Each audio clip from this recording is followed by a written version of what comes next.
This channel does not promote any violent, harmful, or illegal activities. All content provided by this channel is meant for an educational purpose only. 2026-এর ভোটের আগে তৃণমূলে আরও এক তারকাবু আর শাসক দলে যোগ দেওয়ার সম্ভাবনা আরও এক টলি অভিনেত্রী।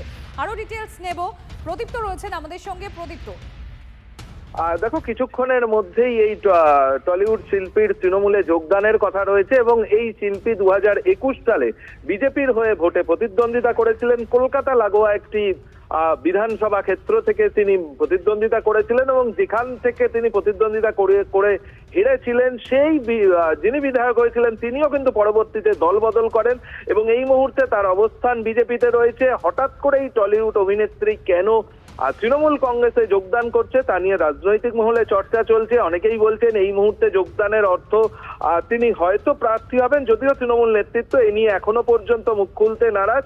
এখন দেখার বিষয় যে আনুষ্ঠানিকভাবে পদ্ম শিবির ছেড়ে এই টলিউড শিল্পী কখন তৃণমূলে যোগদান করেন। ধন্যবাদ প্রদীপ্ত। প্রলোভন দেখিয়ে ডব্লিউবিসিএস অফিসারদের প্রভাবিত করার চেষ্টা মুখ্যমন্ত্রী। সোশ্যাল মিডিয়ায় চিঠি পোস্ট করে অভিযোগ বিরোধী দলনেতা শুভেন্দু অধিকারী। অফিসারদের ভয় দেখাচ্ছেন বিজেপি নেতারাই, পাল্টা অভিযোগ মন্ত্রী শশী পাঁচা। এদিকে এসআইআর শুনানির আগে মুখ্য নির্বাচন আধিকারিককে চিঠি দিয়েছে ডব্লিউবিসিএস অফিসারদের সংগঠন। ভোটারদের বক্তব্য শুনবার পরেই যাতে নাম বাদের বিষয়টি বিবেচনা করা হয় সেই আবেদন জানানো হয়েছে চিঠিতে। ডব্লিউবিসিএস দের যে লোক দেখাচ্ছে এই লোকের ফাঁদে তারা পড়বেন।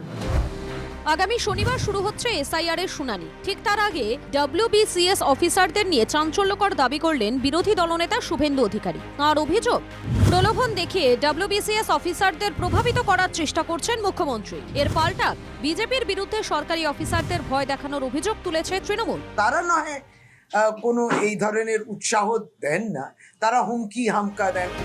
বৃহস্পতিবার সকালে মুখ্যমন্ত্রীর নাম ছাপা লেটার প্যাডের এই ছবি সমাজ মাধ্যমে পোস্ট করেন বিরোধী দলনেতা।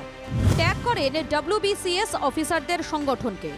চিঠির শেষাংশে উল্লেখ, বর্তমানে এসআইআর এর যে কাজ চলছে তাতে অনেক প্রতিকূলতার মধ্য দিয়ে যেতে হচ্ছে। তাই এই কঠিন সময় রাজ্য সরকার সর্বতোভাবে ডব্লিউবিসিএস অফিসারদের পাশে আছে এবং আগামী দিনেও থাকবে।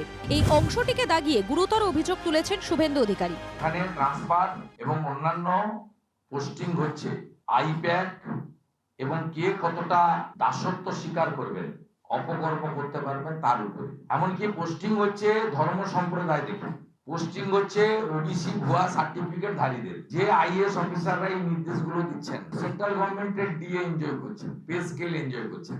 আর ডব্লিউবিসিএস হচ্ছে West Bengal cadre, 7th pay commission হয়নি কেন? তারা তো সবসময় মানুষকে অসম্মান করছেন, বাংলাকে অসম্মান করছেন।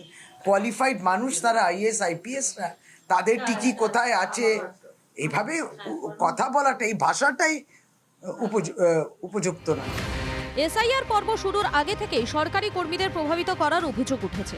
তরজায় জড়িয়েছে শাসক এবং বিরোধী পক্ষ। তৃণমূল বিজেপি কোনো দলের কথা শুনবেন না, ইলেকশন কমিশনের কথা শুনবেন। আপনাদেরকে স্মরণ করিয়ে দিতে চাই, বিহারে 52 জন বিএলও অবৈধ কাজ করেছিল বলে জেলে গেছে। এই অবস্থা যদি আপনার না। আমি শুনেছি কাউকে কাউকে আগে বলা হয়েছিল জেলে পাঠাবে, নয় চাকরি খেয়ে নেবে। কত সব চাকরি খাওয়ার মালিক ইলেকশনে আসে চলে যায়, সরকার কিন্তু থেকে যায়। বাংলায় ভোটের সময় পুলিশ এবং সরকারি কর্মী আধিকারিকদের একাংশের বিরুদ্ধে পক্ষপাত দুষ্ট আচরণের অভিযোগ তুলত বিরোধীরা। কিন্তু এবারে এসআইআর এর আবহে মুখ্যমন্ত্রীর নামাঙ্কিত চিঠির বক্তব্যকে অস্ত্র করে সার্বিক নিরপেক্ষতা নিয়ে প্রশ্ন তুলেছে বিজেপি। জানিয়েই নতুন বিতর্ক শুরু। আমি ডব্লিউবিসিএস অফিসারদেরকে এটুকুই বলবো, মমতা বন্দ্যোপাধ্যায় হুমকি চমকানিতে ভুলবেন না। সরকারে তো বিজেপি আসবে। আমি তর্কের খাতিরে ধরে নিলাম যে বিজেপি এলো না, তবে কোর্টে গিয়ে যখন আপনার চাকরিটা যাবে, আপনাকে কিন্তু মুখ্যমন্ত্রী চালও দিতে যাবে না, ইলিশ মাছও পাঠাবে না আপনার বাড়িতে। তখন কিন্তু কাজের বেলায় কাজই, কাজ ফুরলেই পাজি। আমি আশঙ্কিত, কারণ মমতা বন্দ্যোপাধ্যায়কে বাংলার সরকারি কর্মচারীরাও ভালোবাসেন, তার জন্য পোস্টাল ব্যালটও তৃণমূল এগিয়ে থাকে। শনিবার এসআইআর এর শুনানি পর্ব শুরু। তার আগে কমিশন জানিয়েছে তালিকায় অবৈধ ভোটার থাকলে দায় ইআরওদের, তাদের শাস্তিও হতে পারে বলে সতর্ক করে দেয় কমিশন। এই পরিস্থিতিতে মুখ্য নির্বাচনী আধিকারিককে চিঠি দিয়েছে ডব্লিউবিসিএস অফিসারদের সংগঠন। সূত্রের খবর, চিঠিতে তাদের আবেদন, খসড়া তালিকা থেকে নাম বাদ দেওয়ার আগে প্রত্যেক ভোটারকে শুনানির সুযোগ দেওয়া হোক। সবার বক্তব্য শোনার পরেই যাতে নাম বাদ দেওয়ার বিষয়টি বিবেচনা করা হয় সেই আবেদন জানানো হয়েছে ডব্লিউবিসিএস অফিসার সংগঠনের তরফে। Bureau report, TV 9 Bangla.